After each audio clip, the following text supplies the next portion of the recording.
Welcome, welcome. The church, you can come a bit closer if you want. And please take the different places. Also because the first part we need also to see at the screen. And after we will light a bit more the church to show you the main actor today, that is this church on the Fossati project. And in the second part of this morning, of course, we will officially open the exhibition at the end of this church, in the second part of this church.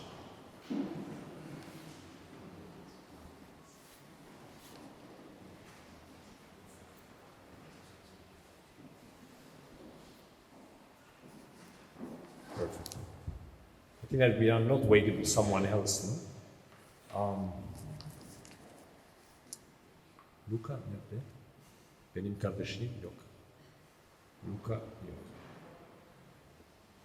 yok. C'è qualcuno che ha bisogno della traduzione italiana? Perché i grandi mezzi domenicani prevedono anche, se volete, una cuffia con traduzione in italiano. C'è qualcuno che preferisce averla? Alzate, ecco, fatemi bene, ecco, uno. Ok, ecco, Padre Luca sta arrivando, quindi almeno, ecco, alzate la mano chi, ecco, ha bisogno della traduzione.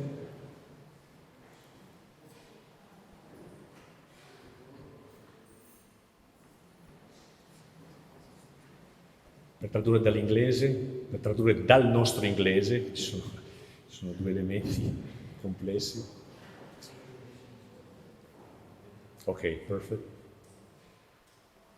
Paolo?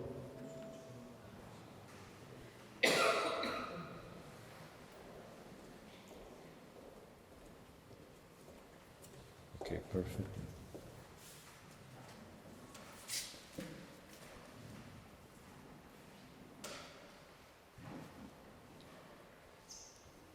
Yes, in behalf of the Dominican community, really I would like to thank you being here. We share already a very interesting, very rich day yesterday. We learned so many things about Fossati history. And today we are in a second important building made by Fossati after the Russian consulates, the Sen Piyer and Paul Church. Formerly, this church, you can see both Peter and Paul in the tableau at the bottom of the church, in the big apsis. This church is Saint Peter and Paul, even if formally our address and in a Turkish word, let's say, is much more known as Sen Piyer Kilisesi, just Peter. Why Peter and Paul? Because the previous church, previous, because not the, let's say, till 1478, as I mentioned already at the entrance of this church, Dominicans were not here in this historical site, but let's say 100 meters down to the Golden Horn, in another bigger church. That was the St. Paul Church at that time, where Dominican arrived in the 14th century probably. Dominicans had many churches as Franciscan in Byzantium, not only in the Ville de Péra, this side of the Oder-Rhône, but also in the other side, in what we call peninsula. Many different churches, and also, of course, many different churches also in Karadeniz'de, in the Black Sea region area. Anyway, in this area they arrived not in 1453, when Ottomans entered in Constantinople, but a few years after, around 1478. They had no church at that time. There was just a small chapel belonging to a rich, let's say, Genovese family, because this was a Genovese area, as you know. They they obtain, let's say they borrow, we can say, the private family chapel, and they sign like a contract, promising to celebrate for 40, 45 years Eucharist for the member of the big family that passed away already, and slowly, slowly they settle themselves in this area, building different priory. The one that you will see upstairs is more recent, 1929 more or less, but previous priory, and also many church building. This is more or less the fourth Fossati project. Is the last one, and now we will speak. Okay, this is for the moment is enough.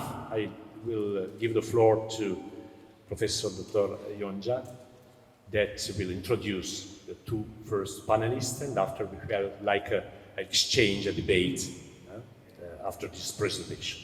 Thank you once more for being here.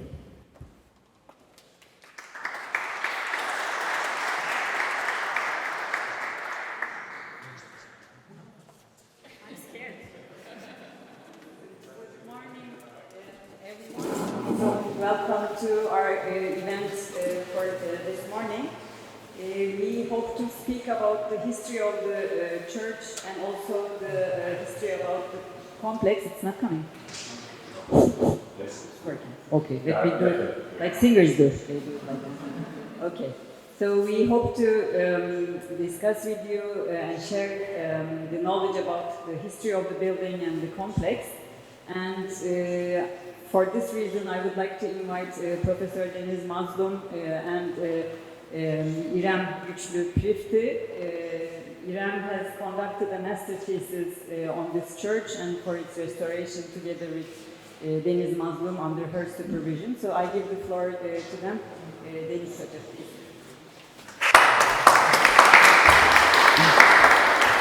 Thank you.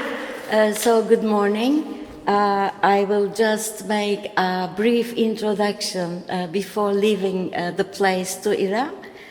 So yesterday we met in the Russian palace for the first two panels of this conference, and it was of course a great privilege to talk about Fossati brothers and their work in a building designed by themselves. And today we get once more the same chance, and we are happy to be given the opportunity to present Sen Piyer Church here on site. So we thank the organizers for inviting us to this interesting event. All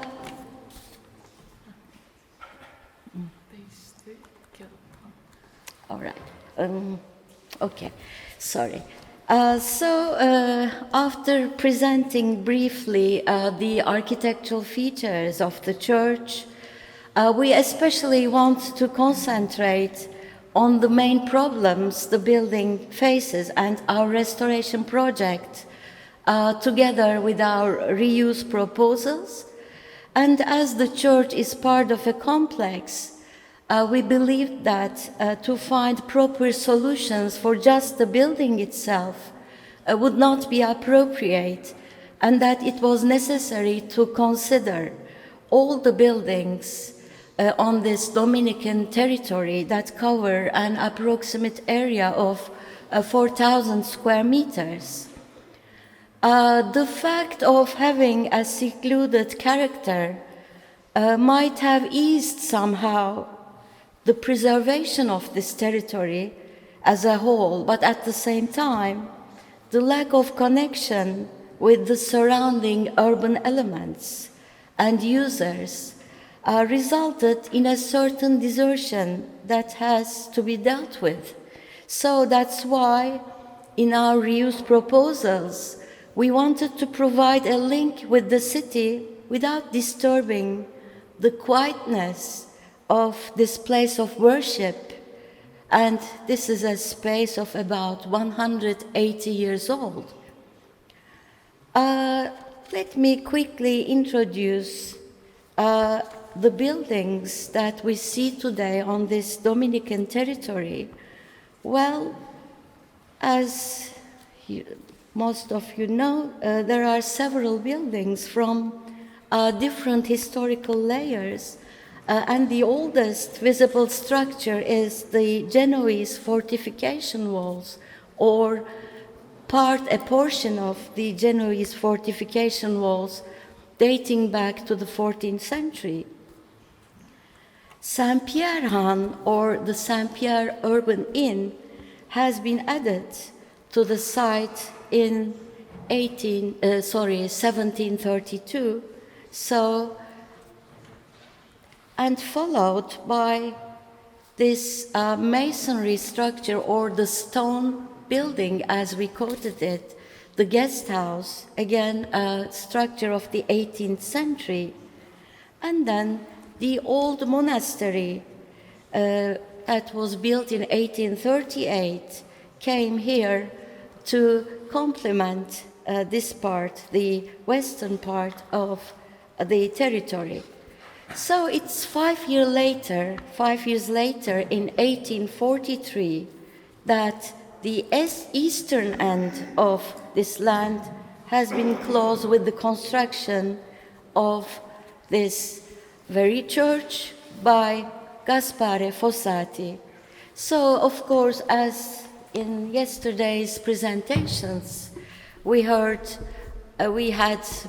many information on Fossati brothers and their work. Our presentation will not include information about the architect. So, in the following years, the Sen Piyer apartment block that dates to 1910 came on this southern part of the territory, and then here we see two annexes, as you see here and here. So these are some extension buildings that came here, that were constructed between the dates 1925, 1970. And here we see the new monastery, as you said, 1928, but on the official records we read the date 1930. So here we can see within the broken lines, we can see this Dominican territory, and this is the Rosario apartment block constructed in 1955. That is the last building to be built on the site. And here, out of the territory, we can see this time red broken lines showing the old Sen Piyer Frere School.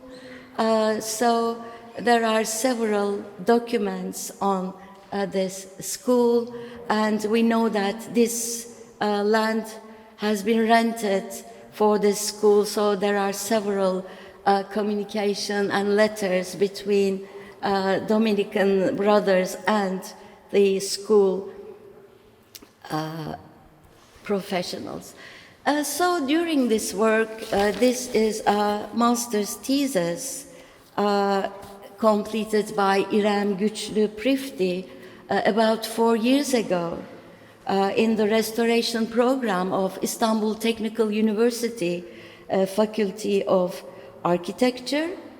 And so, of course, the main concern of the thesis was to prepare a restoration project for the building after making a detailed documentation, preparing an analytical survey.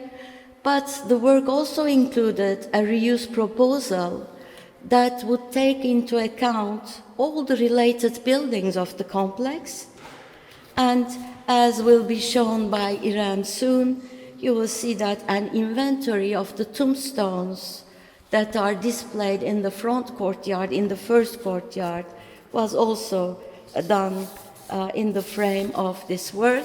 So here we see the map of Dost-I here, and here we can see the church about 15 years after its construction. So there are several documents shedding light on the history of this building and of the territory. So it was also possible to prepare a reconstitution proposal to understand how in time changes occurred in this structure.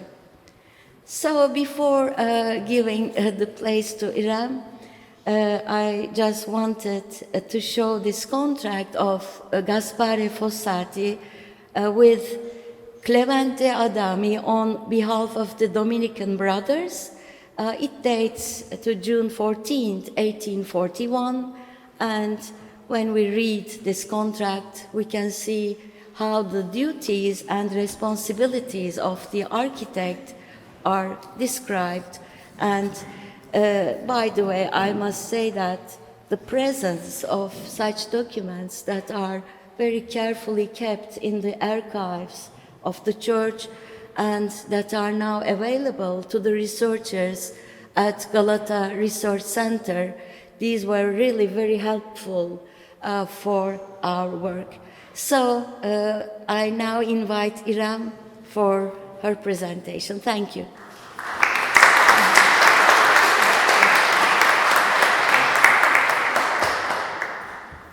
Thank you. Now I will start introducing my thesis, starting from the site plan. As we all heard about the evolution of the site, today the Dominican territory is like this. So there are two courtyards on long sides of the church. The red painted courtyard is called second courtyard in the thesis, and the yellow one, which is the one we entered the site, is the first courtyard. The first courtyard has gravestones placed over the church and cellars walls. Different size and form of total 30 gravestones have been measured and documented with this scaled photographs. An inventory had been prepared for this area. Passing through these gravestones, visitors arrive in the church like we all did today. Now I want to introduce the church building briefly. The layout has spaces named narthex, naos, bima, apse, gallery, and choir. Now I will very briefly give information of the spaces. Narthex is the area behind you all where we first entered the church. Naos is the mid part, hosting two altars facing each other and with the seating units for the members of the community. Bima is the sacred space of the church where the Mass is held, and it also hosts the main altar over a marble platform. This platform is built with the technique of opus sectile. We have to consult a geological engineer, Serkan Angı, for identification of these natural stones. And we figured out all the marbles were brought here from Italy. Above the platform, the marble altar is located. The altar is created by architect and sculptor Giovanni Isola. And Bima space is covered by the dome, which is 7.5 meters in diameter and approximately 13 meters high. Apse is located behind the bima and has access to sagrestia. This space is covered by half dome. Bell tower is located above the roof of the apse. It hosts 3 bronze bells and is made of green painted steel structure.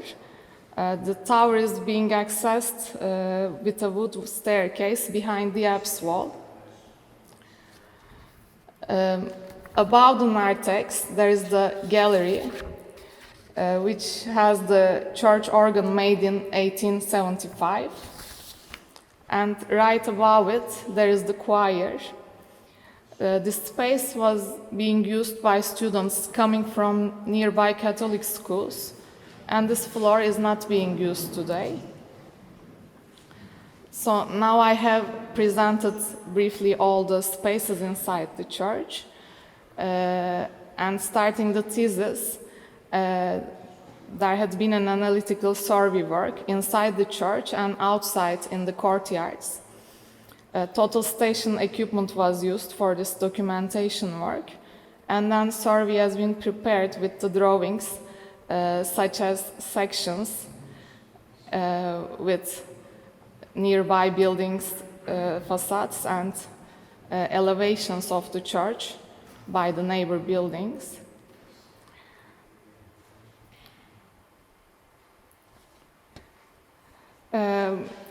Also, there are adjacent spaces in close contact with the church. These spaces were also measured and included in the drawings. The first one is the chapel, which is located on northeast direction, accessed from this door. This space is used for daily mass of the fathers and during winter for small groups of visitors, as they can hit the area easily. Another adjacent space is sagrestia, is connected to bima of the church that's located behind that wall. That space is used for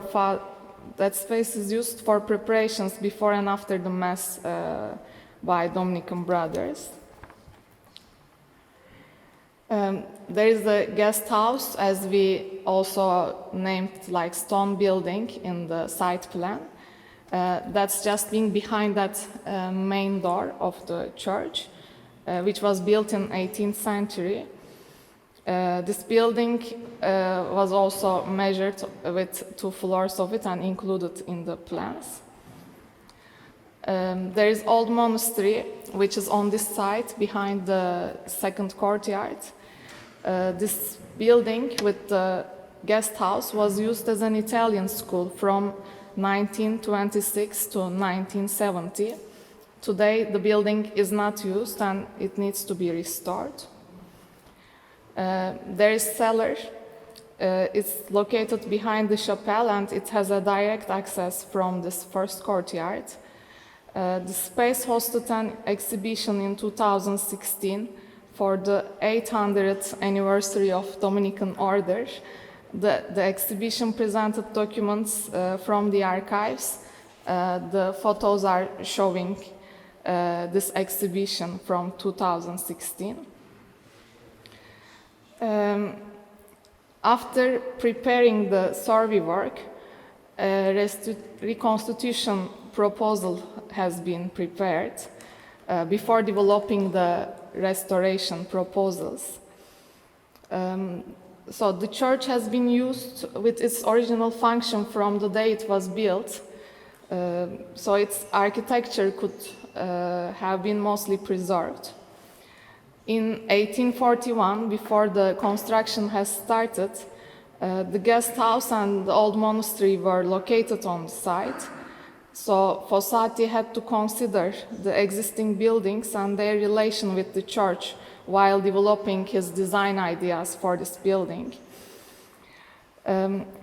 This building has provided design parameters, but they also had to have some kind of interventions to provide the requirements of the church.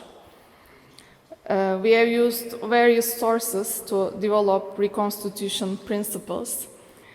Old maps of Galata, hand drawings of Gaspare Fossati provided from Bellinzona archives, And of course the observations we have made inside the building have provided very precious information to develop ideas on original state of the building. As Mrs. Mazlum mentioned, the church archive is digitalized for researchers on South Galata, and all letters, drawings, the agreements and daily notes with the book of Father Palazzo and Raineri were some very helpful resources for preparing a reconstitution project. So I just want to give some information about restoration project ahead of us. So we can see the steps of a restoration project to be prepared for the church building. As I have mentioned, like the academic work we have prepared for the master thesis, there should be survey, documentation, reconstitution project, and restoration project prepared. And then these 3 sets of projects should be submitted to Conservation Board of Cultural Assets. And also other projects should be prepared, such as electric, mechanic, and static. Following these approval steps, restoration implementation can be started. And now I want to mention about the restoration problems and proposals we have developed for the building. So we have listed all restoration problems and tried to develop solutions for them. When deteriorations in the church were classified, we could see 4 main problems. They are listed like structural system, the problems caused by water, additions of poor quality, and the user interventions due to different requirements. Providing solutions for all of these problems, we have also noticed that a reuse proposal should be a part of the restoration proposals.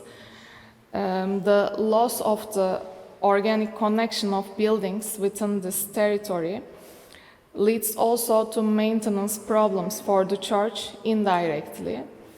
The reuse proposal aims to provide revitalization for all complex. So I want to start with, again, restoration problems in more detail. So I should note that all the analysis described in the thesis had been only based on visual observations. So beside one structural crack in the bima wall, we couldn't observe any other vital cracks. Also, it's important to note that there was no possibility to erect scaffolding inside and outside the church during the work, and further analysis with an erection of scaffolding might reveal other cracks under the plaster.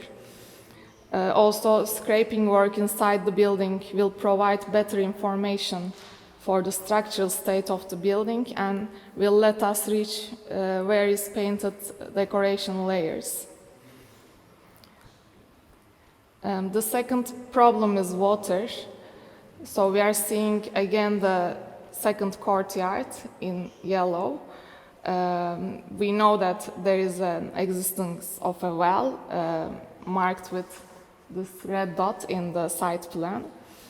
And there is this probable cistern underneath with an underground water source. So the potential of this water problem and the scale of it can be only understood with further analysis. Another water problem is the rainwater, that it cannot be drained from the roof efficiently. So in the thesis we have proposed like a new drainage system should have been planned from scratch, and the system should measure all the roof surface with required diameters for each specific rainwater pipe. Drainage system should be connected also to city sewer line. It might also be possible to store this rainwater in cisterns underground or tanks in defined areas. The collected water can be used for gardens in the complex or for cleaning purposes. This kind of ecologic approach would protect and provide natural resources for the complex and will also protect the buildings. The third problem is this extension buildings. The first addition in the second courtyard has been constructed to provide access to different levels by two staircases serving both the church on one side and the old monastery on the other side. This addition has been attached to these two buildings, and it also creates this extra load for the buildings it's attached to. Also, this staircase cannot provide a healthy circulation experience for the users.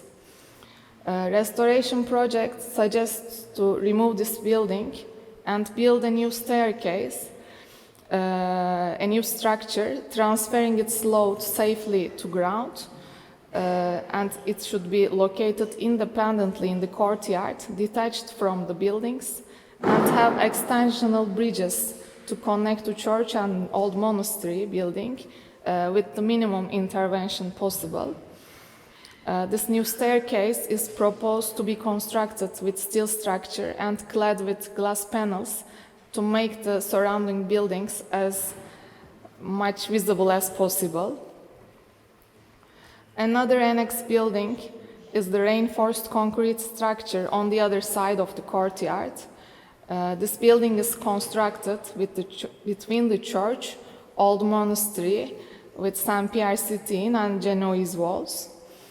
The building, as well like the previous one, creates extra load for all the structures it's attached to, and it also blocks the Genoese walls.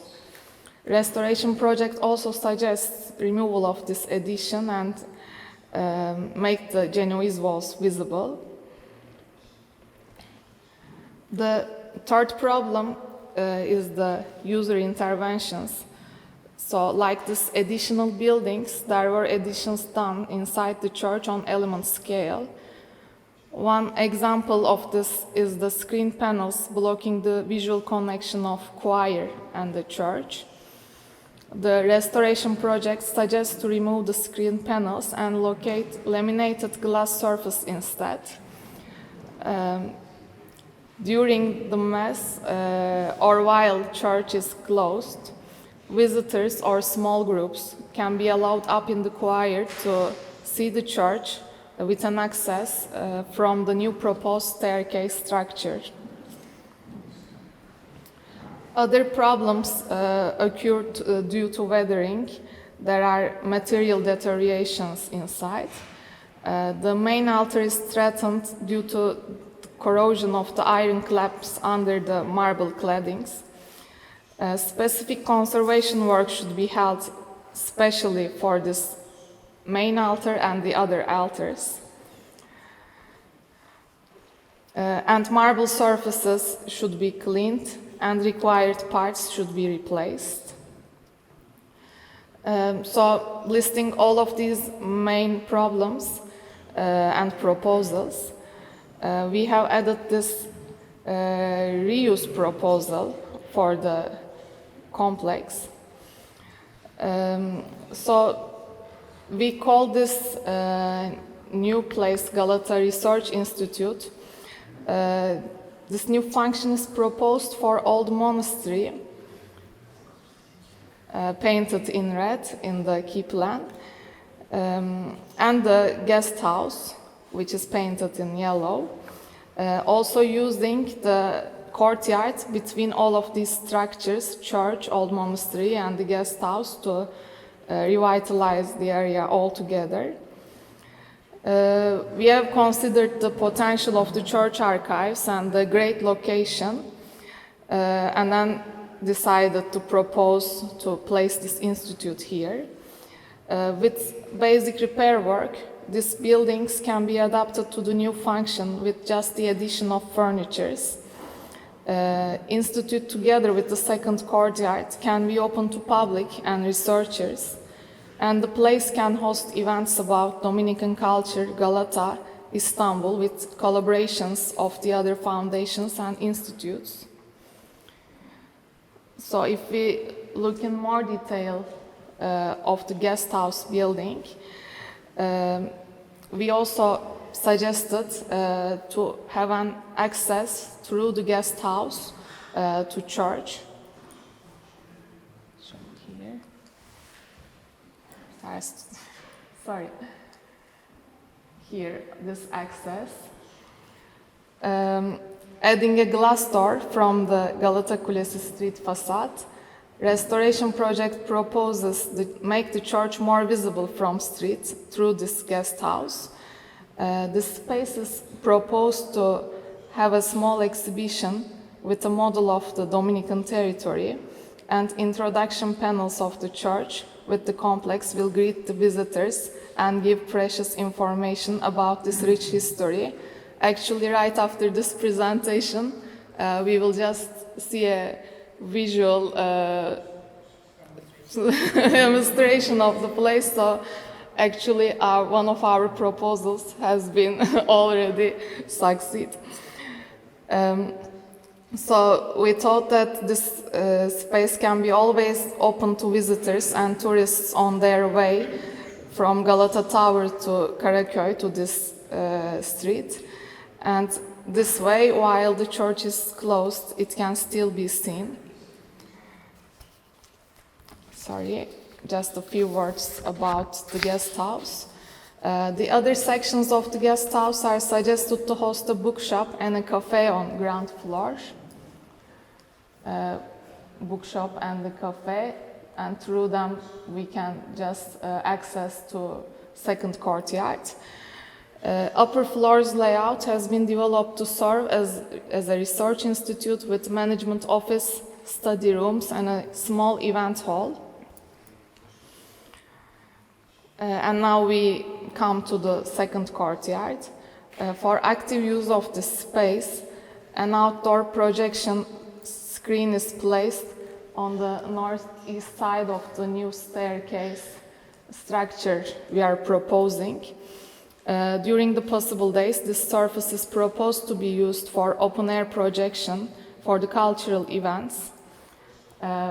Continuing in the courtyard, we have suggested to create this precast concrete platforms to create some activity islands. And finally, by the end of the courtyard, after removal of this reinforced concrete building, 9 meters high Genoese city walls will be visible for the visitors. This area is planned to be used as an open-air museum, a model of the complex Genoese walls with the introduction panels. Visitors can be informed about the history of the territory. And with a well-studied lighting project, the church, Genoese walls, and the Galata Research Institute can be illuminated during the night and for the special events. For my final words, so Sen Piyer Church will be celebrating its 180th year very soon. I would first like to thank Dominican brothers for preserving the building and taking very best care of it till today. And when we think of a restoration implementation for the building, the restoration will not only protect the structure, but it will also cherish the memories and work of Gaspare Fossati for future generations.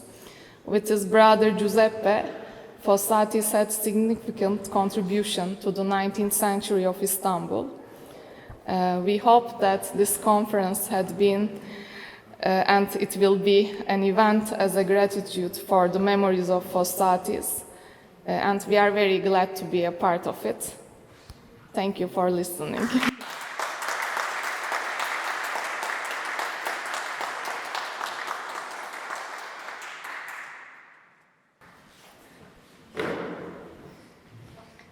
Thank you, Irem. Thank you, Deniz Hocam. This morning we are gathered here. As you step on the podium, you say like this, so I learned it from you. We gathered here to discuss how we can extend the life of this building. So this particular task, as comprehensively Irem has shown, has many different aspects to it, from its historical background, the structural problems, the material decay problems, the liturgical elements that we see in this building, the oral histories that are attached to this building through the communities, the archival documents, all of this help us understand this structure better.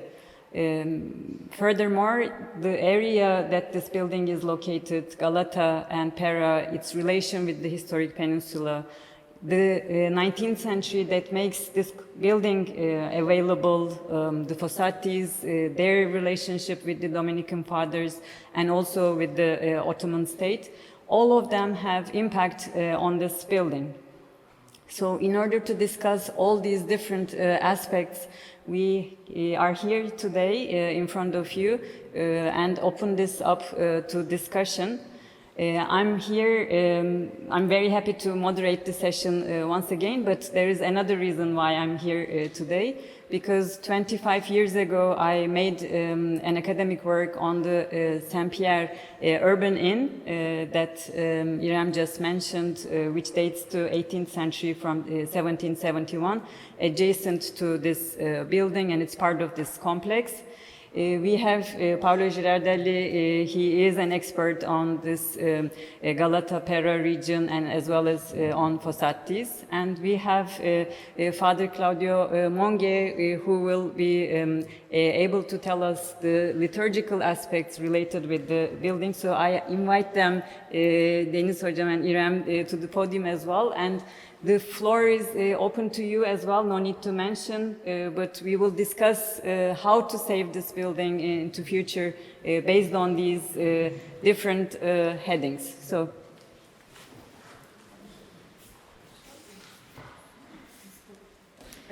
we can share the microphone. If I may add one thing, there are any question precise about the presentation, because we would like eventually to remove the screen to light a bit more this church, because this is the, as I said at the very beginning, this is the main actor today, the church. That if you have any questions to the panelists, the first two panelists concerning the presentation, I prefer to keep the screen a moment, a few seconds, please, and otherwise we can continue, but with a lively church. You understand what I mean? Yes, Claudio. In fact, I was hoping to hear maybe first Paolo would like to react, because there are many aspects related with the context. And first of all, I should also mention that the relationship with this church and the adjacent old monastery and the Sen Piyer Han is also very crucial. So we have to understand this complex in this relationship. So if you have a few things to say. Okay, no, thank you for inviting. I'm very impressed by the work that was done by Irem Prifti and Professor Deniz Mazlum. So I think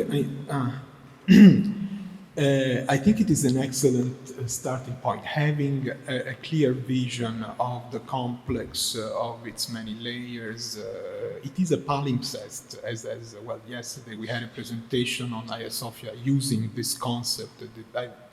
It is a very important dynamic site, and so it should be. This should be more visible, I think, than it is now. I mean, now we are in a sort of gray area. No, the church is clear. Okay, it's a work by Fossati. It carries the character of the time, but all the surroundings are in a kind of undefined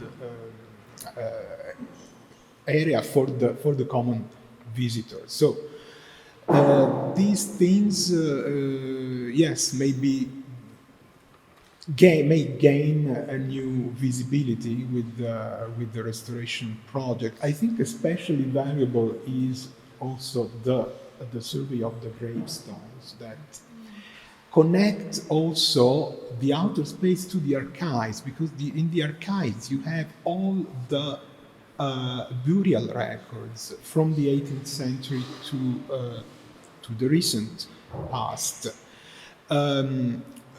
We will see, well, I will say later a few words on the exhibition, because there is something also about this in the exhibition. What I want to stress is mostly the fact that this place is unique. What we do here cannot be done in any other place. So this uniqueness and authenticity should be respected in the restoration project. We have a lot of spaces, cultural, that are very lively in Galata, in Pera especially, but that have lost almost completely the patina, the aura of history, of the complex interaction of layers. It's not just one period. That is absolutely important, crucial to preserve and to communicate this complexity. So for now, I think that this is all I want to just Thank you. So at this point, are there any questions? Yes, please.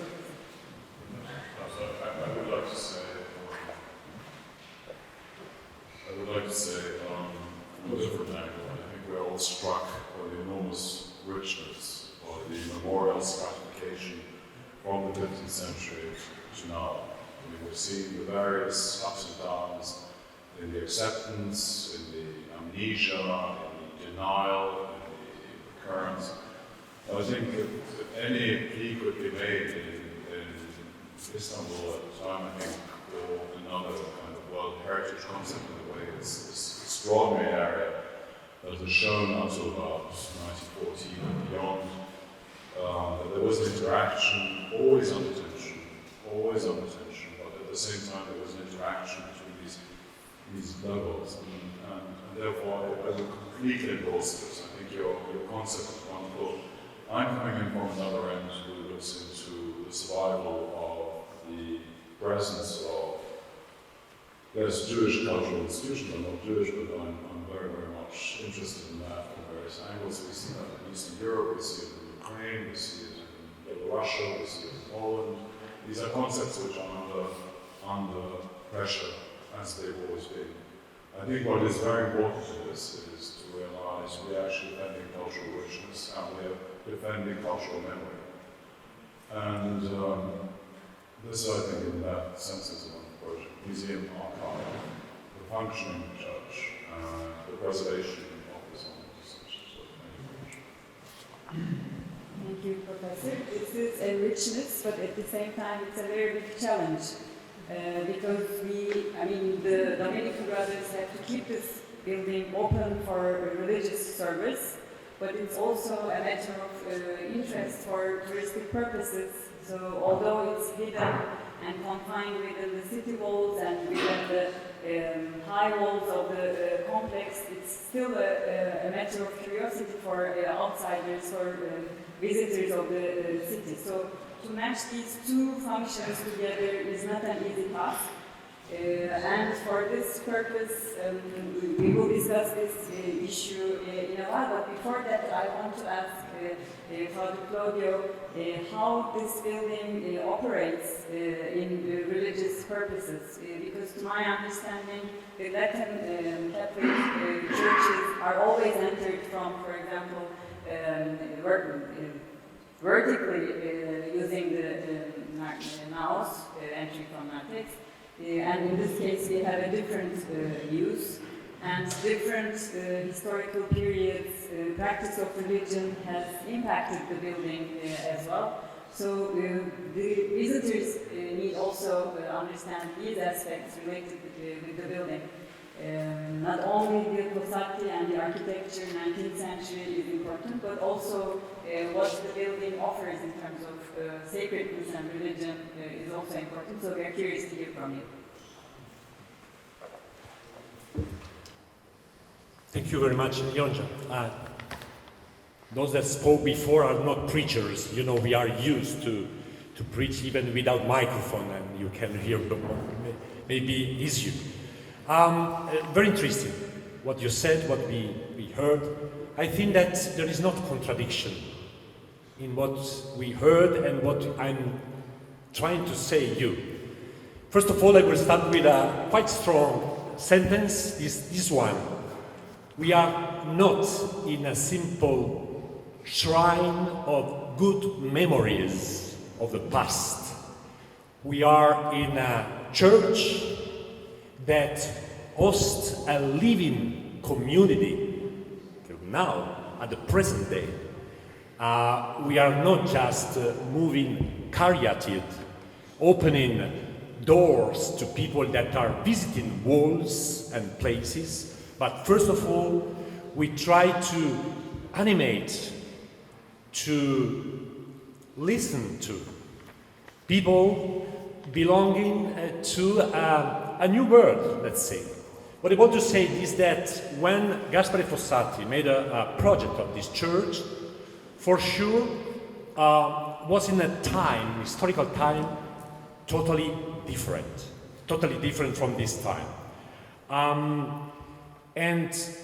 But anyway, we cannot think as Dominican to restore and to preserve this place without thinking that still remain a sacred place, first of all, for worshipping, to leave silence also, to leave, let's say, a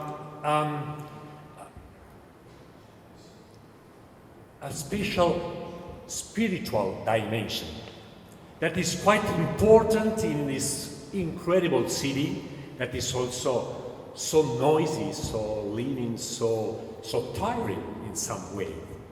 And I would like to say that I feel the same when I visit the wonderful mosque of Ottoman time in Istanbul. First of all, I don't know, in Rüstem Pasha, I take a rest inside, feeling something spiritual. This is very important, because we discover also that this new community that is coming here, I will say this in this way. At the Fossati time, this building hosts a Latin Catholic church celebrating with rules that are totally changed since Vatican II. What does it mean? That the area and the sacred space was considered in a different way. I will try to say this in this way.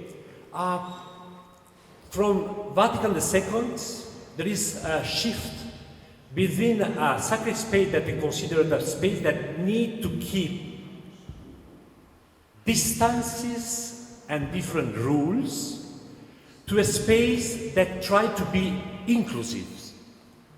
A space where people celebrating are not just priests acting in the bima, but are the baptized people, all the people belonging to the assembly coming in. If tonight you will come at 7 o'clock p.m., inshallah, we will prepare again this church for a Eucharistic celebration. And in display there will be an ambon. And from display we proclaim the word during Eucharist, close to the people. The words bring among people. And not anymore in the other side of balustrade. That was balustrade before Vatican II was a kind of, let's say, short iconostasis that keep a distance between those that were acting liturgy in the other side and those that were sorry, it's too strong, but to let you understand a bit, watching something that was happening there. It's not anymore this. Since Vatican II, since Sacrosanctum Concilium, the special document, Constitution of Vatican II, liturgy totally changed.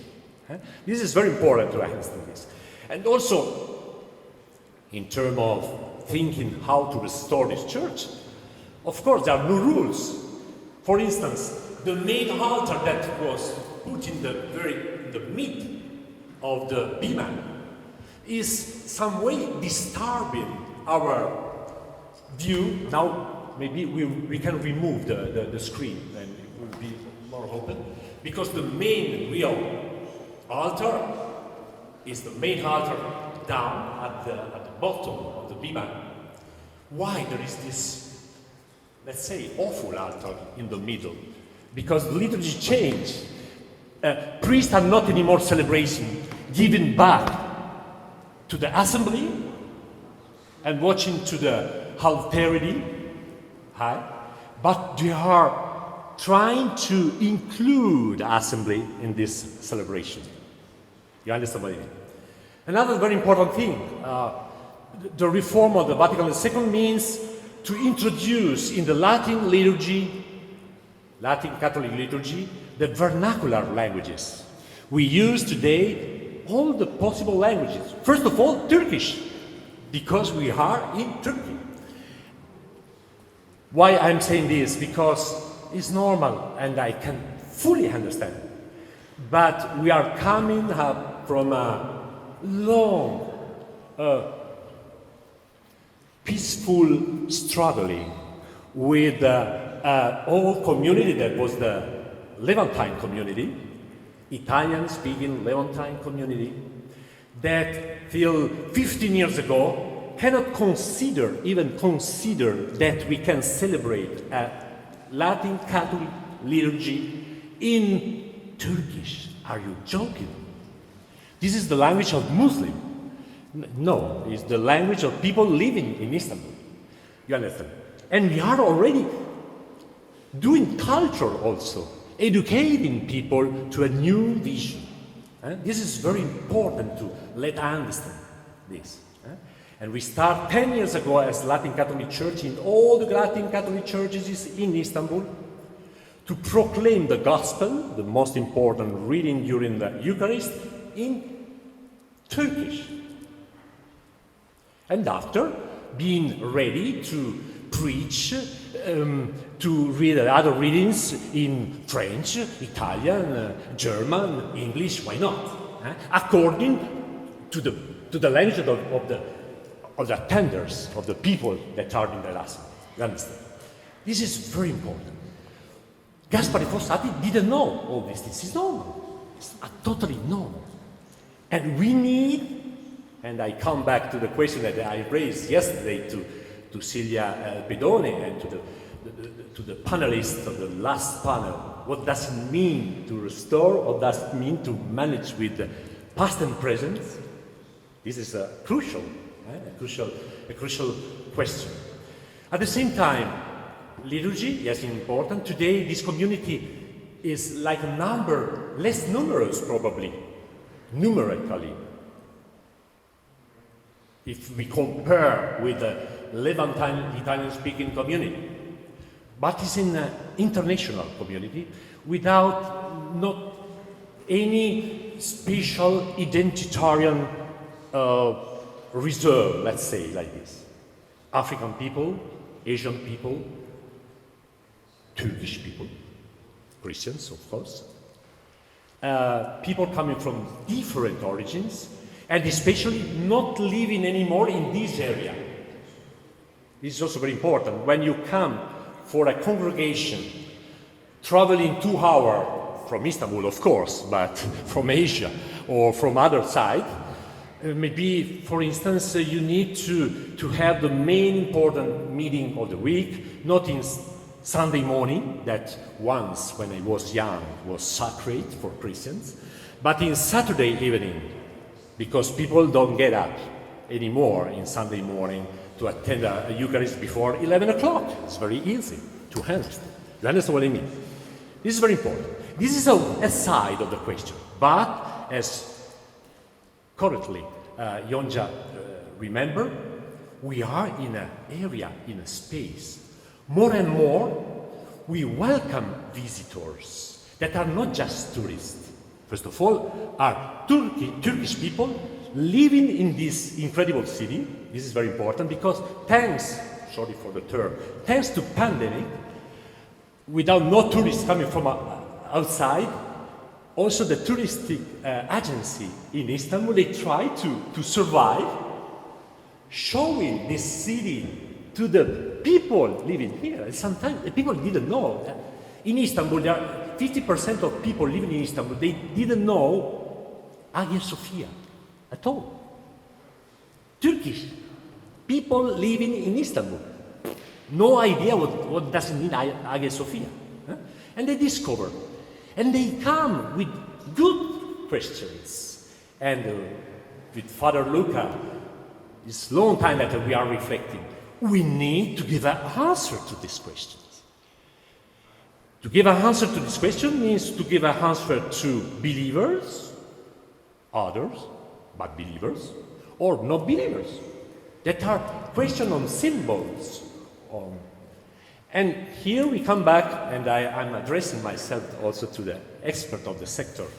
We don't have a Turkish vocabulary to translate properly the term of the crucial architectural places of this church.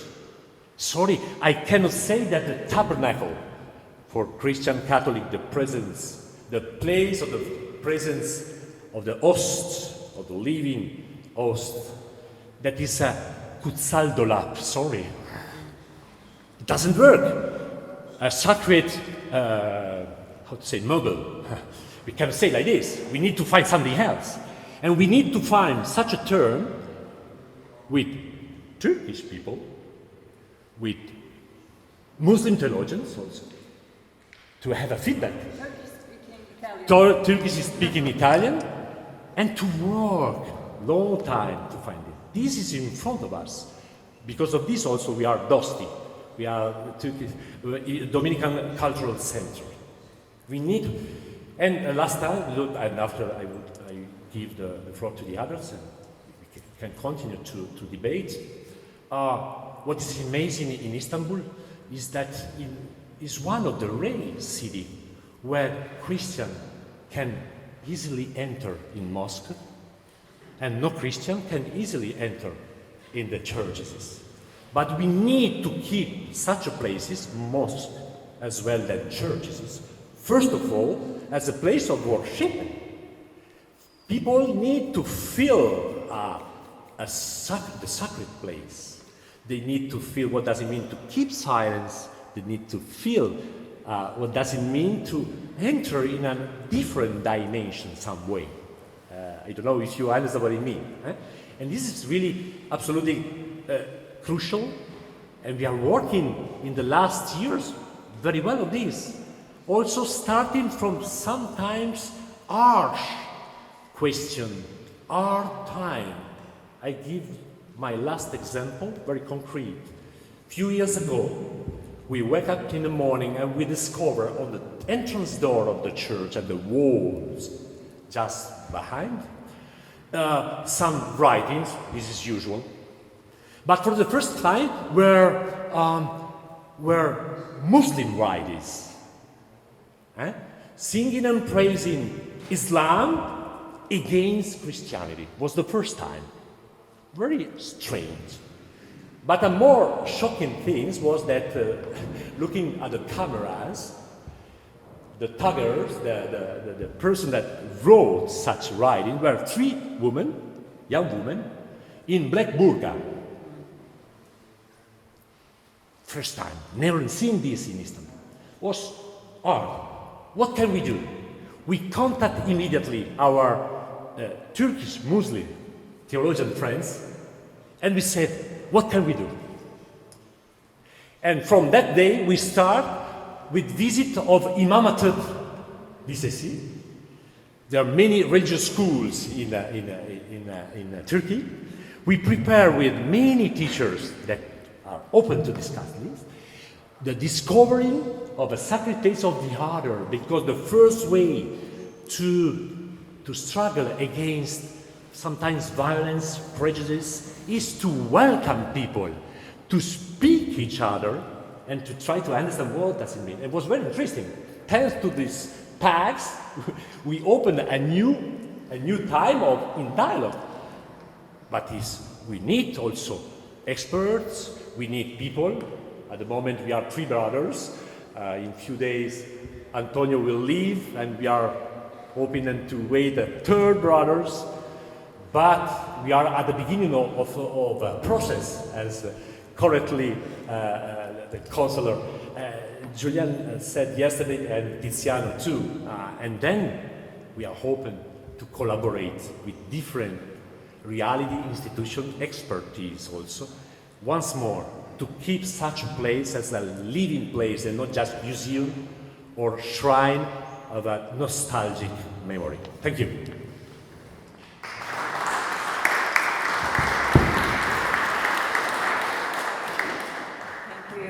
Father Claudio.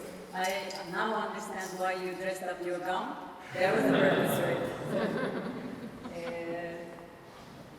Bringing visitor issue back into the building and how we can connect Fossati, this building, this complex, we should come back to that. And I should also mention that Fossati had an office in the Sen Piyer Urban Inn. Yesterday, Silvia showed us very good pictures from 1848. He and his brother worked in the building, and we can recognize where he might have conducted his work. So this creates us a very intricate relationship of the building. And since you mentioned the change in the practice, for example, I have a question in mind, trying to understand the building. For example, the role of the gallery, was it an essential component of the building starting from day one? Or in your practice, is gallery absolutely necessary, or could this be an addition to, when I read the building, it seems as if it is a little bit odd to this design. So I just want to hear your opinion, and if there are other views and questions related with the building and what we've discussed. And afterwards, I want to move to the visitors issue. Yes, concerning the upper gallery, there is the org tribune, is one thing, and I can just confirm what was said by Professor Mazlum and Professor Irem Güçlü. This org is Camillo Bianchi, 1895. There were a previous org, much bigger, important, was by a sultan and brought to the Dolmabahce. But unfortunately, it burned with Dolmabahce itself, unfortunately. Then, this is one thing. Generally, the tribune org is for our player, of course, and for the choir, generally. And in the past, was also a special area reserved to the men belonging to some conferees. Christian conference, of course, St. Joseph conference, and so on. That was also helper in terms of financial support to the work of the community, of the brothers. You know, today is a very friendly way to welcome people. We didn't put names for the most notable people that are among us, but once every place were reserved for special people, special name, also because sometimes some families bought a bench and then they have a right to sit and touch in such a bench. You know, this is typical. The upper gallery, rightly, as Irem said, I can confirm, was used in a time of 20-25 years long by the sisters, Dominican sisters that led the school, as you mentioned, that was just here behind. Primary school was very interesting because it was interconfessional and interreligious, with poor pupils Jews, Armenian, not just Catholic. And sometimes when the brothers were praying in the church, they came with the pupils to show the liturgy, to let them to discover these strange liturgies, these strange hymns in Latin and so on that brothers were singing at that time. After we close it also for the question of, yes, please, Paolo. Yeah, no, this is an important question to galleries because we see that in almost all the Latin churches built or rebuilt in Istanbul until a certain period, and 1840s is a kind of threshold as things begins to change. They have women galleries. And this is clearly addressed by the apostolic visitors from Rome as a local element. They have women galleries like the mosques or like the Orthodox churches. Because a lot of cultural elements are shared across the religion. So while in Italy you would have usually women in the rear and men at least before the Vatican II, of course. So all these things change. I think that, Fossati did not design a gallery here. So in that context, they probably thought we can be like in Italy. We can give up this local habit of having the women on top. So later they did that for the org, that's clear. But still, in the Catholic cathedral designed by Giuseppe Fossati and then rebuilt in the 1870s, in the church that we will see in the exhibition St. John Chrysostom from the 1850s, destroyed by the even in such late designs, you have women galleries. I wouldn't know exactly what it should be. Of course, structurally, it's also clear that it is from a later period. It uses what is called here the French vault with iron and bricks. But I would be cautious in touching these elements because they are, again, they can be understood as part of an historical process.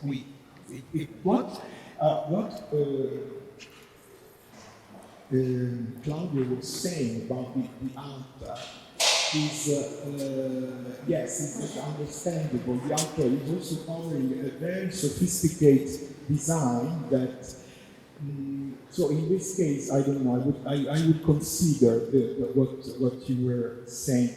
But in other cases, I remember, I don't want to mention names, but I remember a very nice religious, very nice father, not in this church, in another church, claiming that because of the Vatican II, because this distinction is no longer tenable, is no longer necessary, he wanted to demolish the baluster from the 18th century. No, I think that we cannot go that far. So that is there is always, of course, a sort of negotiation between the liturgical needs and then the social function of that you explained very clearly how important it is to keep this place alive while preserving all the layers of history. I guess this is a very vivid discussion in the restoration discipline, whether to keep the latest layer or to open up earlier layers to reach the original. So this is a very vivid discussion, but the general principle that it is accepted currently is to be able to show all the historical periods and keep the additions as they are, and in that terms this church is very rich, displays many different layers within itself, so therefore it's worthwhile studying it, visiting it, and learning from it. And yes. Please.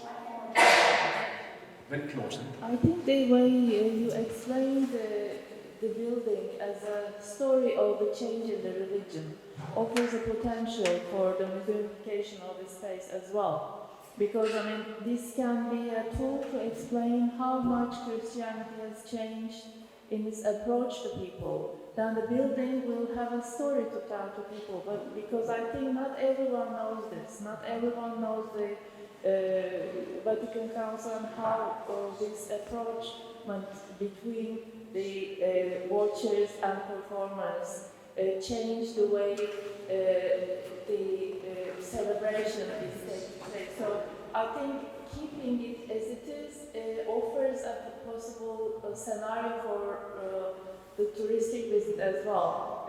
During the function change in Hagia Sophia, actually, we had a look at the function changes in other World Heritage sites. There is one World Heritage building, church in Valletta, Malta. What they did there is actually, because managing these institutions is very costly. So the financial part of it is very, very important, and this is why I think the whole estate should be taken as a whole, and especially I told this yesterday as well, this commercial building, the Han, is very integral, I think, to whatever is going to take place here, because it has the potential to offer a financial basis to whatever is going to be done here.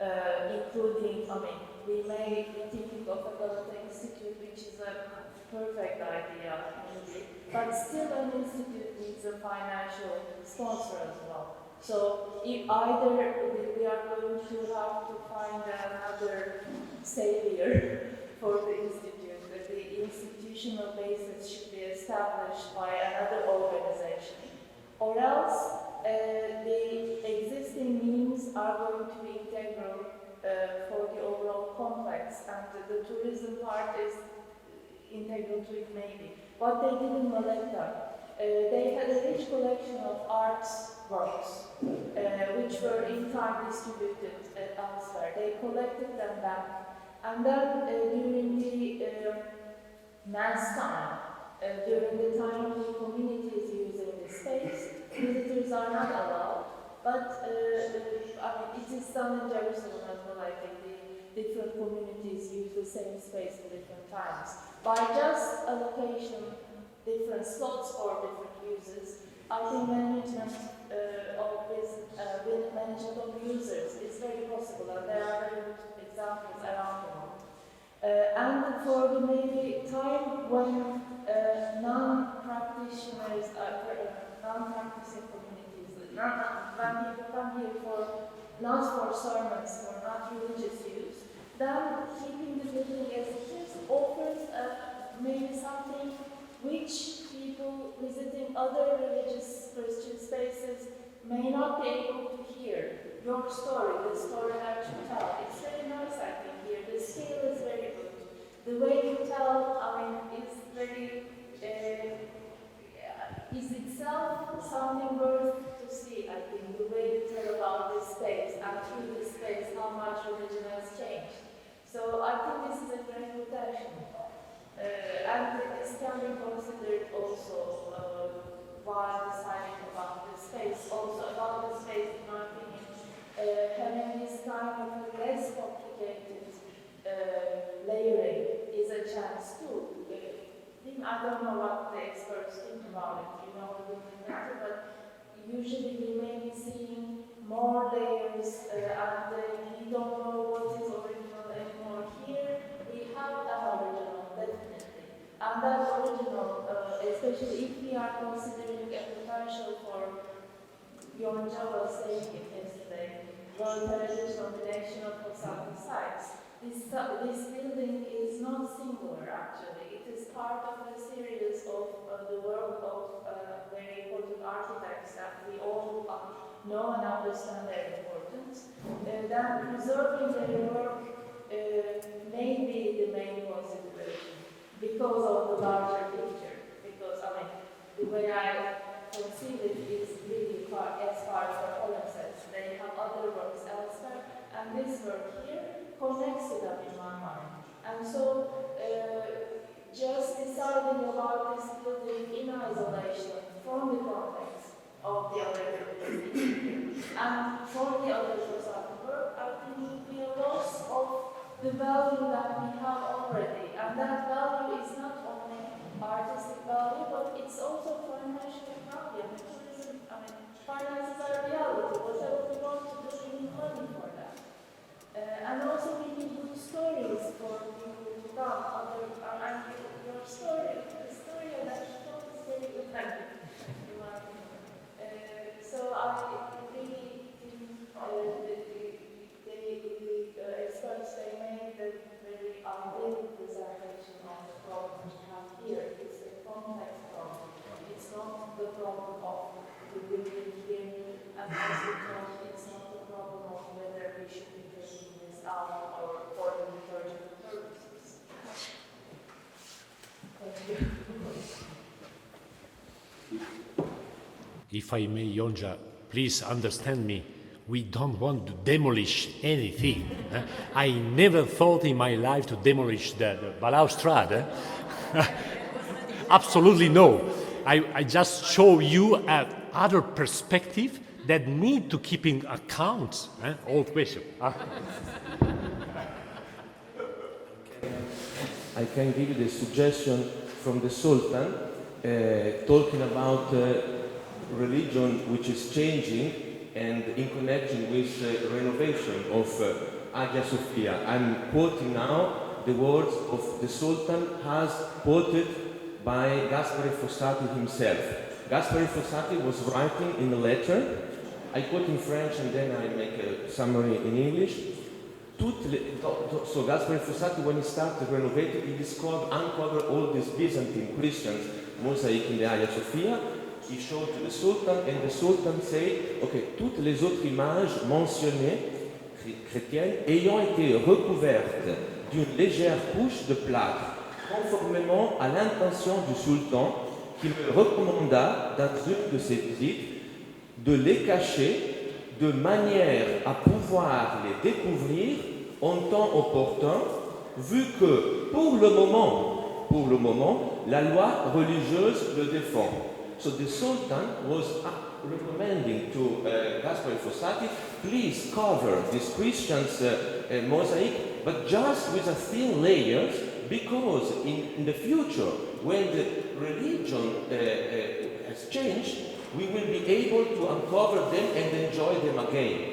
So this was the instruction given by the Sultan. So talking about religion changing and renovation of churches and mosques or religious buildings. So maybe this can inspire also your work in the future. Maybe you will find under a thin layer. I should also mention that this building is very fortunate because not every building gets the opportunity to have this kind of discussion in the building with the experts and with the religious leaders. So the building is fortunate, and let's hope that this fortune would help it to prolong its life in the future.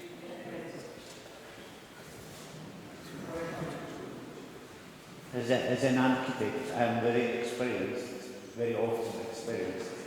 Our clients, after a while, claims this would be better.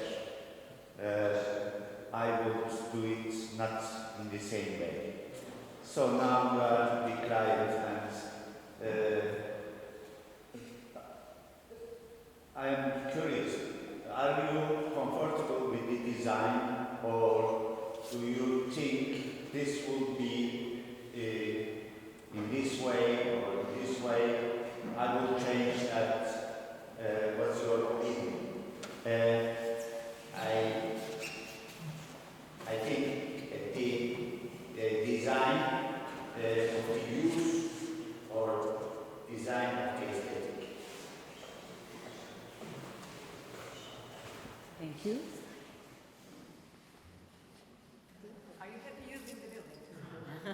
Absolutely, yes. If I understood the question, I think that it's not the good question to say if I feel good with the design. I'm almost sure that the question needs to be solved with a team all together, with different perspectives. that are theological, liturgical perspective, that are architectural perspective, historical perspective. We need to put all together. It's crucial to be able to let's see, as you mentioned, history, the different level of history, that is important. At the same time, we need, because the education job is this, we need to help people to focus on the most important thing according to the scope, to the goal, to the main goal of every place. Of course, this is not a swimming pool, it's a church, it's a sacred place, and need to be, at the same time, as Yonca correctly mentioned, we think that such a place can be used in a different ways. For instance, I can say immediately that is considered the best acoustic in terms of church in Istanbul, this church. And this is also due to Fossati. And sometimes to the chance of history. Maybe it's a myth, but there is something true in this. Of course, at the stage of this, at the building of this church, money finished. It's a typical, not just for Dominicans and the church, but it's a general problem. Money finished. And the furniture, the covering of the arch, the three arches of the church, are not to say this, beton, concrete, sorry, in stone, but they were covered in a poor material, that is a wooden material. And this was absolutely revolutionary in terms of acoustic, because just this thin covering in a wooden covering is great. I spoke also with the expert of acoustic to absorb echoes and to have a perfect acoustic in terms of singing also or speaking. We can speak without microphone in this church, for instance. And we discovered also yesterday that Fossati was a genius to be able to find a good balance from the request of the people, to find good solution also with the different resources and so on. This is also a genius, and we need to put all together, I think, to give right answers. Thank you. Today, in order to make recordings, we are using microphones, but it would be wonderful to have this discussion without the microphones in this building and experience it on our own. Yes. First of all, I would not want to domineer the discussion. I'm sorry that I'm speaking again, but I would certainly not want to be mistaken as turning this into a mere memorial space. This is exactly the opposite of what I was trying to say. I think we are all at a point in architecture, and this comes back also to the point here. I mean, first of all, this is an expression of the time in which it was built, and I think that needs to be respected. The concept in a way is palladian, therefore you've got this acoustics here which are fabulous. And I think that again is an expression of the time. We're not discussing the kind of projects which were proposed for the restoration of Notre Dame. Let's not forget that some people were considering a cafe or even a swimming pool on top of the cathedral. Right? So this is also a point which Mario Botta has recently been making time and time again. I think we are moving from a time where architecture needs to consider ethics in relation to aesthetics, and perhaps even more strongly ethics than aesthetics. This is also a time in which I think so many of us are so confused that we need exactly those kind of spiritual spaces where they find their way to themselves. And I wish some of us had had the experience of attending once or twice a year on a high feast day either a service in the mosque or a service in a synagogue in order to understand how precarious spirituality has become. And I think that's something we all have in common. And I think there's also the last, I would say, that you're treading here on Abrahamic ground to some extent. We share more than we would like to acknowledge or we're still able to acknowledge. And I think this is the kind of space which you obviously are conceiving, which you are envisioning, which you need to take into consideration. And I think where we come in is the way perhaps that we could lend a hand in order to set up a funding scheme that recognizes that. And I think that's the picture. I mean, this is what I was in short. The project you give so much to, you are so close to, we are so distant, but at the same time, we recognize exactly those kind of premises I was referring to. Thank you very much. There was one point I wanted to respond to the next comment.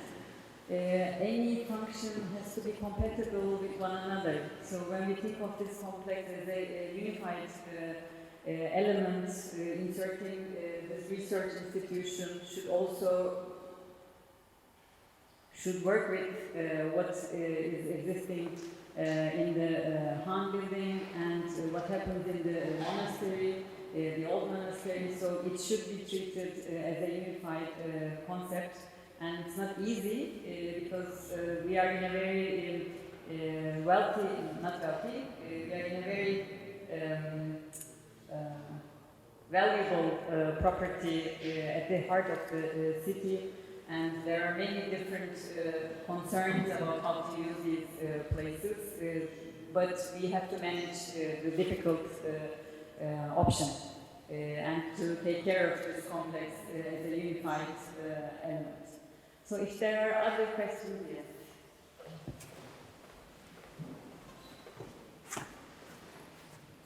I have just a comment as a main fit, not an architect, but from the user point of view, what I think very interesting is not to forget the vegetation elements, the green elements. And I think you mentioned a very interesting point, talking about the use of water, how we could use the system. So I think it's part, as you mentioned, of the whole complex. And part of the spirituality comes also from nature. And very important, as we are in a location where there are a lot of buildings, there are not a lot of air and space to connect with trees, with nature, with vegetation. I think if you are planning a restoration, don't forget the green part. A brilliant comment, thank you very much. And this was something I was curious about earlier, and I asked Father Claudio about it. In the upper level at the new monastery, there is a small garden. And to my knowledge, monastic settlements had gardens, and this was used for sustenance because they had these confined living spaces for themselves, and usually these gardens were used for medicinal purposes and herbs, etc. But it was interesting for me to learn that Dominicans were not that kind of monastic group, and they did not. They were not bound to soil in that sense, but they lived on charities. But of course, the function of the green spaces and the gardens is good for everyone, but it didn't have this medicinal, herbal aspect to it. I just wanted to share it with the audience. So, any other comments before? No. So.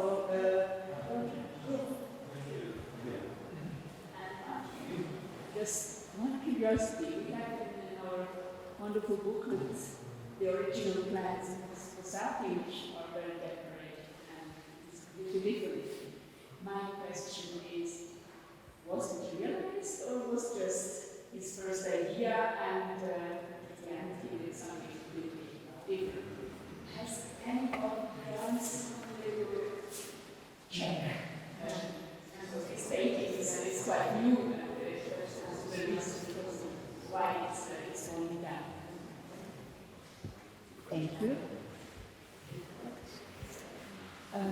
As I have also presented in SARC, as I presented also in the thesis, we have his hand drawings. They are very valuable and they have very much information in them when we really go investigate them further. Actually, we will see the plan and the cross-sections you just mentioned in the exhibition now. These drawings are very interesting because he did the drawing and colored it afterwards, but there are some traces of pencils inside the drawing which we can connect them while studying the building. So he had his design ideas on the finished drawing, let's say. There are some sketches also in between. So coming back to your question, we can say most of the ideas has been constructed in the building. But there are some minor concerns from him as far as I could relate to. And some of the walls, some of the parts weren't constructed.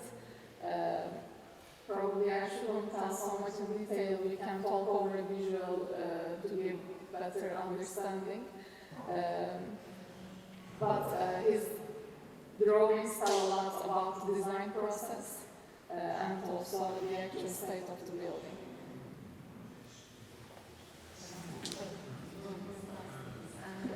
Maybe I can add, there is not just one drawing and one proposal. When we see the plans or the sections drawn by Fossati, we can understand that there are several revisions made on the plans, and especially as told by Irem, the drawing is made in, but by using stencil, for example, some openings are enlarged or made smaller. This is the case for almost every drawings, especially from the 19th century. For example, we worked for the Greek Orthodox churches of the 19th century, and we found several drawings in the Ottoman Empire. And when we compared the drawing with the building that is constructed, we saw that there are several changes. Sometimes it's possible to find the intermediary drawings, sometimes not. So we can understand that during the implementation of the project, there are several changes, sometimes due to the budget or sometimes due to the shortage of materials, for example. I think this is the case for this church as well. And when we see the drawings in the exhibition hall, we will understand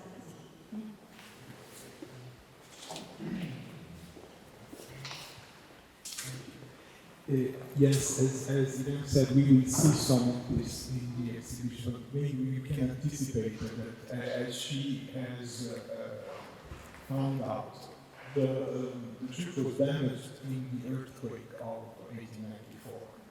So what we see here is mostly, and especially in the presbytery area, is mostly the decoration was made after the reconstruction, after the in the exhibition there is an old photograph taken before the earthquake. So that gives a very idea of it's rather close to the design by Fossati. But we know that these elements, the pendentives with 4 Dominican popes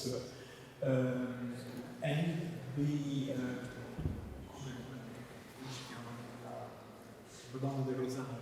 the rosary in the St. John of the Alps are painted by an artist called Alphonse Mala after the month of the earthquake. Alphonse Mala taught both at the Fine Arts Academy Salai Pisa which is today in Massina, and in my university, Robert College, the ancestor of my university. So another example of how many layers.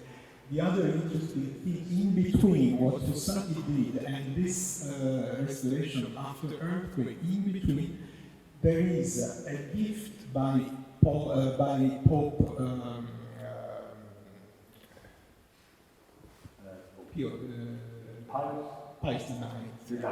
Pope Pius IX, who was very concerned that Catholic churches all over the world should have the religious iconography in line with Rome and with what was being produced also. So in the mid-19th century, this altered the meeting of St. Paul and St. Peter, along with other works that are in St. Esprit, that are in the Church of the Assumption in Malta, were sent by Pope Pius IX as a gift, and that probably caused the construction of this edicule, which is not in to give emphasis to that. So it's a complex story that will be explained with the restoration. Thank you very much. It was a very good presentation and discussion.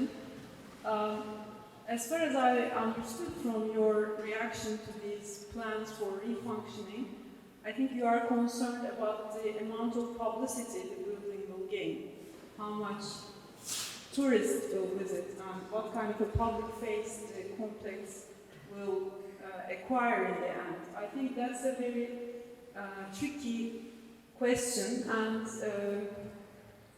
I don't have a solution or proposal, but while planning, I think making this place very open, very public, is not what you want probably. There should be a balance in between.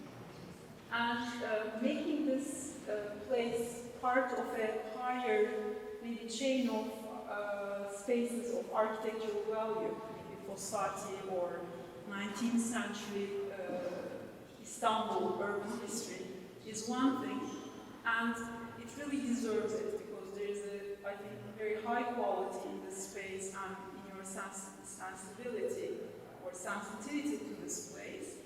But making it open with glass walls and an exhibition space with lighting, these are good, but I just would like to highlight that it has to be precautious because there is a religious school across the street, and right now we are in a rather conservative era. So I don't know what kind of a public face this place has right now. Is there any concerts, for instance, taking place here? Do people in the neighborhood, or can I come here with I would like to bring my kids here, for instance, but on what occasion? So I think what kind of a public face this institution has right now, and plans to acquire with these changes, has to be planned very carefully. I mean, it should not be offensive, but it doesn't have to be too modest, because there's a quality here. It's part of the urban culture, it's part of the urban history, but it needs to be well balanced, I think. That's the tricky part.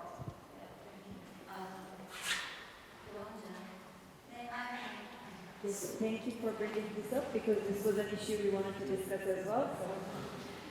Yes, I just wanted to say that this concern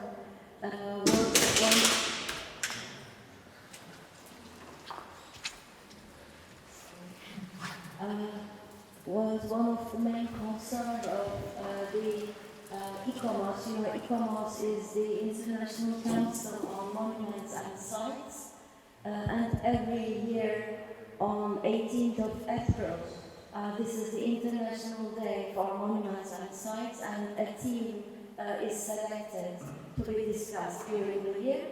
And for the year 2008, the theme was religious heritage. And the main discussion was about what you have just said.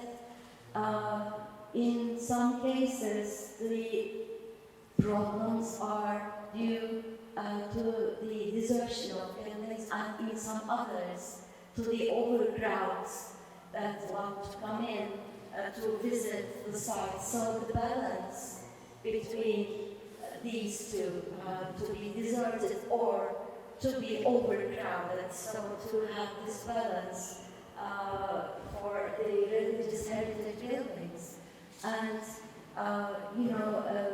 if you visit the website of ICOMOS, you can find several activities throughout the world for the religious heritage buildings, and you will see that this is the main problem for many countries and many religious buildings. So, this is not easy to solve, I think, or to get this balance between these two facts.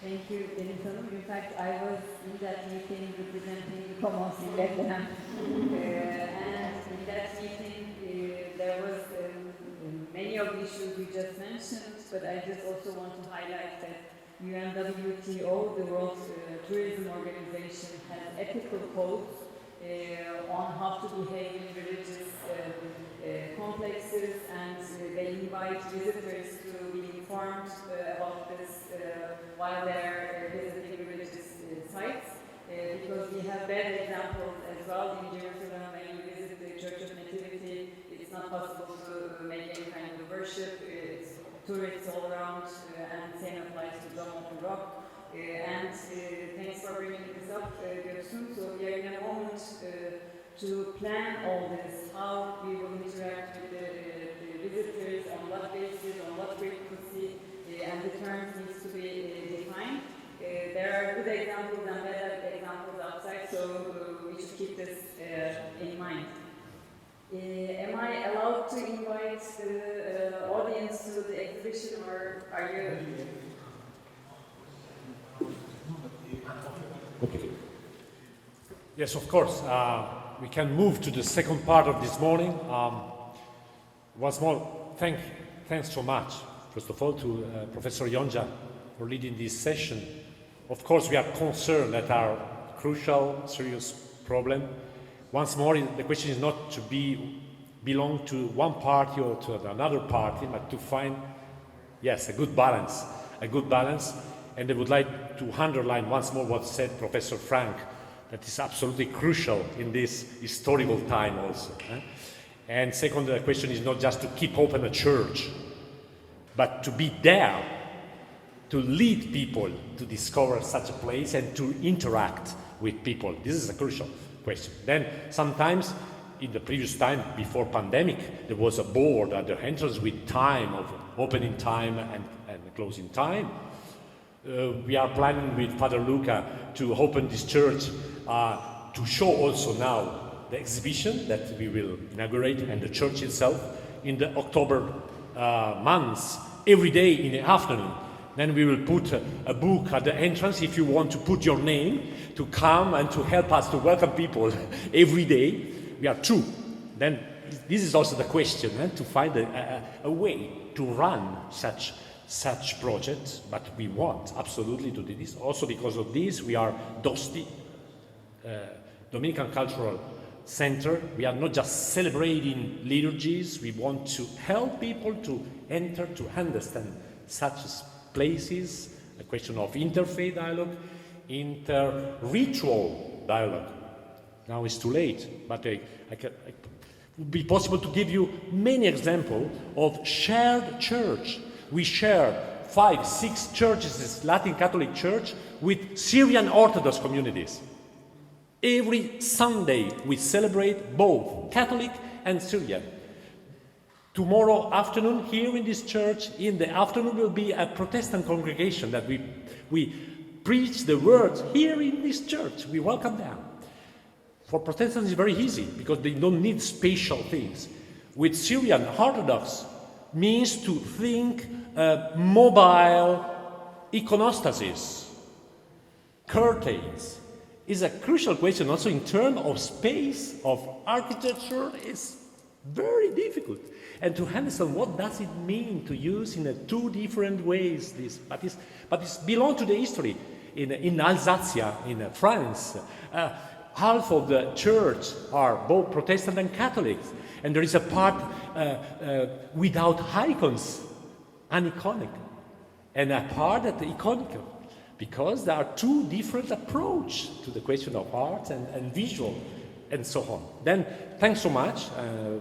We would like to continue this debate, and we need probably, yes, to move to the second part that will be the atelier of this exhibition.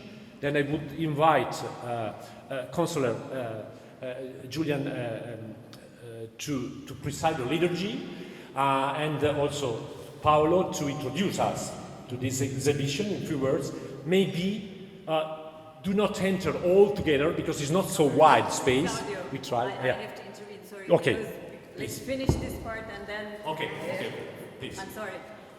So I would like to thank the presenters for their very valuable contribution for the work they have done over the years for this building. I also would like to thank the audience for this constructive discussion. It was wonderful to speak with you about this topic.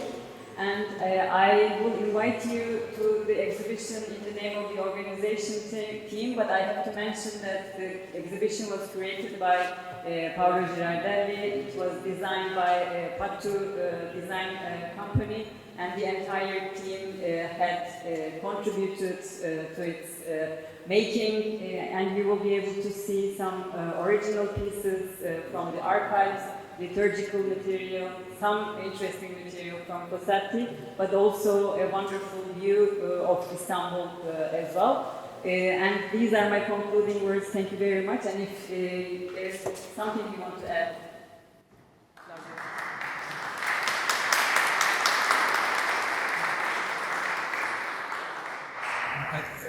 just a few words on the exhibition, and then maybe consult. Yes.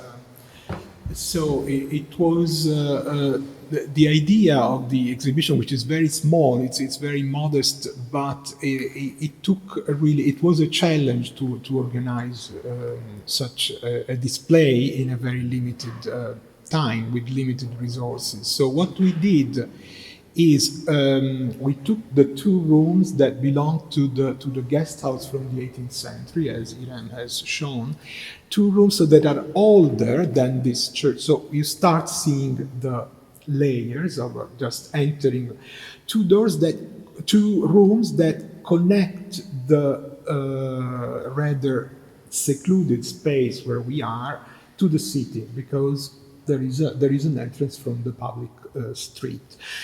What we did is to create a sort of time capsule. So you sort of travel in time. You enter that space which is older than the church, and you start exploring on one side the structure of the building, on the other side, in the first room, on the other side, the social and urban context in which and for which this church existed in the several centuries.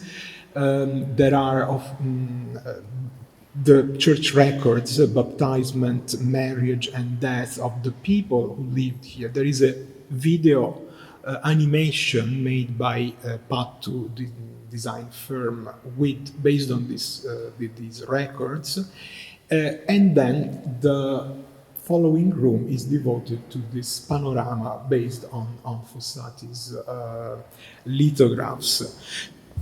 Some parts are still in progress. I apologize. It's not it's maybe 99% complete, but there are a few missing details that we will work on.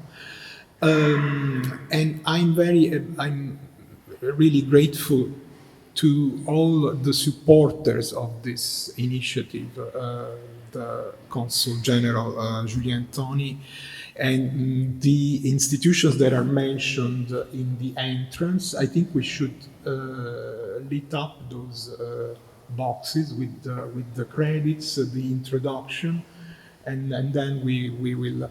I don't know. Maybe the consul. Yes. Do we have the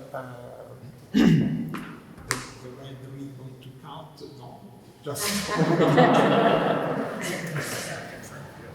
No.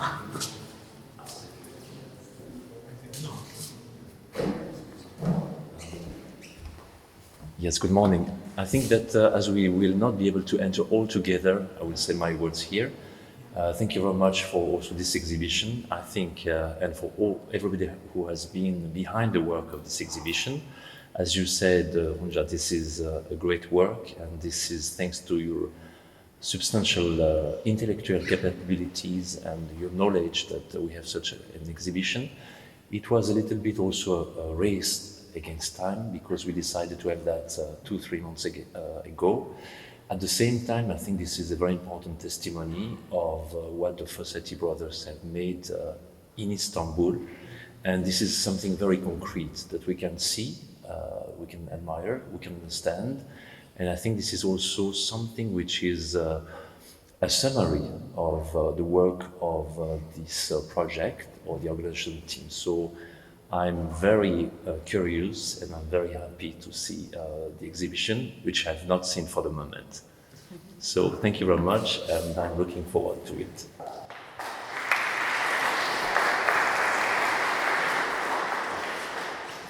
Can we say maybe that this is a glimpse, or we hope, a big exhibition that we plan maybe in 2023? We hope. This is, don't say it to anyone outside, but inshallah, we hope that.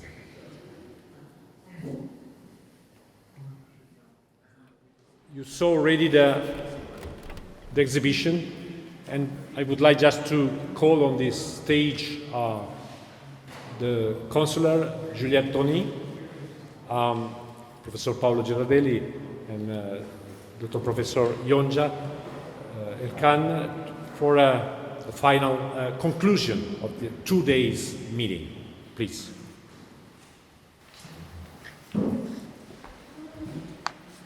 Thank you. I would like to make some concluding words about these very rich 2 days of conferences, as now this official conference is coming to a term. We had yesterday the chance to get together in the Consulate General of Russia. It was a very rich exchange during all those panels. We learned a lot about the Fossati brothers, about where they came from, their different peregrinations through Russia until they reach Istanbul, and what they deliver as a heritage here in Istanbul. Here in the church, Sen Piyer, we learn a lot about how to renovate a church and what are the very specific challenges that are met and that we have to think, and especially the Dominican brother have to think about in the future. It's very interesting to see those different interests and sometimes also tensions about, I would say, the request of a holy place, and at the same time the preservation of the place, and how to continue to have this place integrated in this very important part of the city, which is attracting also a lot of tourists. So yesterday we had a glimpse about how the political power is projecting himself or itself in the city through the work of the Fossati also. And today this is quite a different also discussion. I realized that we are paying attention and commemorating the heritage of the Fossati in Istanbul, and that even though the past and this heritage is not so well known, it is becoming to be more known thanks to this conference. I realize also that we need also to do this work in Switzerland, as the heritage of the Fossati and the noun of the Fossati is not so well known.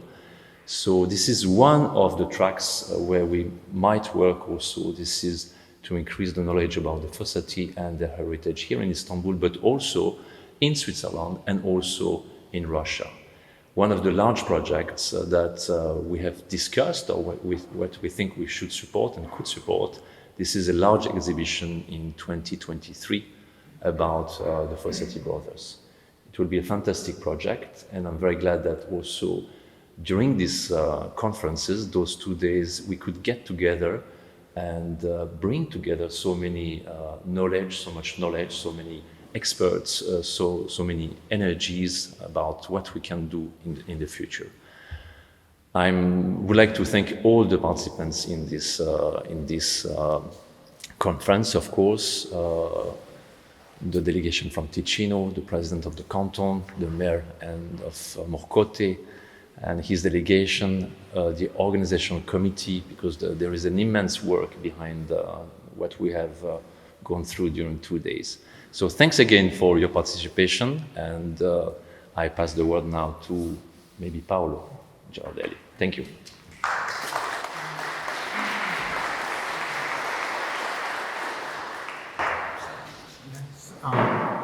Thank you very much, Julien, for this for your thoughtful concluding word, your evaluation. I would just add that both from an academic, scholarly point of view, and from the social, cultural, really communication point of view, these 2 days were extraordinary because we gathered together scholars, the public, and persons that maybe do not meet often in the same space, and then we are presenting, we are trying to interact with the community around us. So it's very important that this event could be realized. I think for the long-term project, this was an excellent start. I mean, it's we have set the ground and established connections, and we start imagining how the whole ITER will unfold and evolve.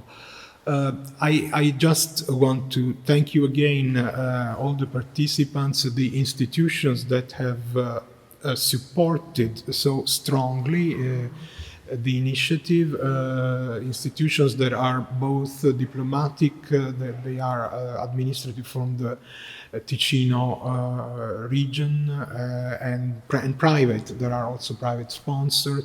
There are universities, academic institutions, all together have made possible this event. So thank you again, and I leave the floor to my colleague Yonca.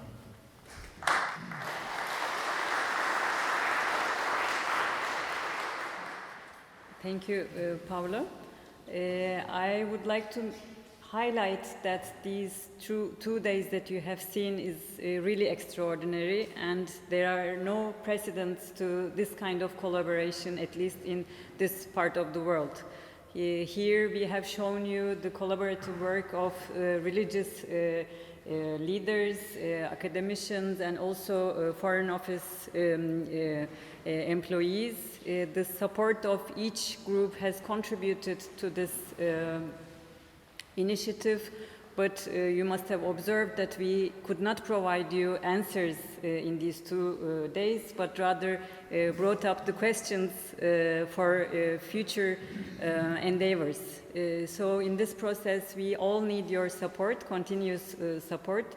In academic world, we cannot achieve everything by ourselves. We need our students, we need our institutional support.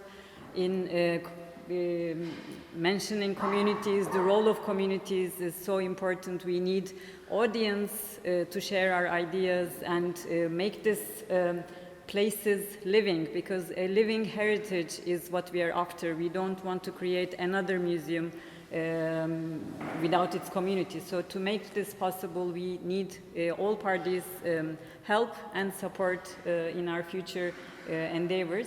I would like to thank all the parties who were involved, my colleagues. It's not an easy task to collaborate of these all foreign entities to one another. It's like a miracle. So I really appreciate this collaborative work environment, and thank you for the support that comes from the Switzerland consulate, our sponsors, and the welcoming attitude of the Dominican fathers. So I thank you for your participation as well.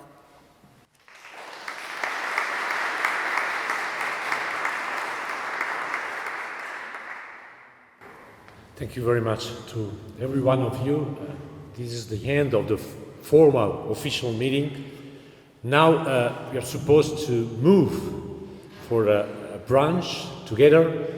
You will climb a part of Galata hill by step at the left side of this church. As I mentioned just before, the first level we prepare the place for this brunch, but unfortunately it's raining.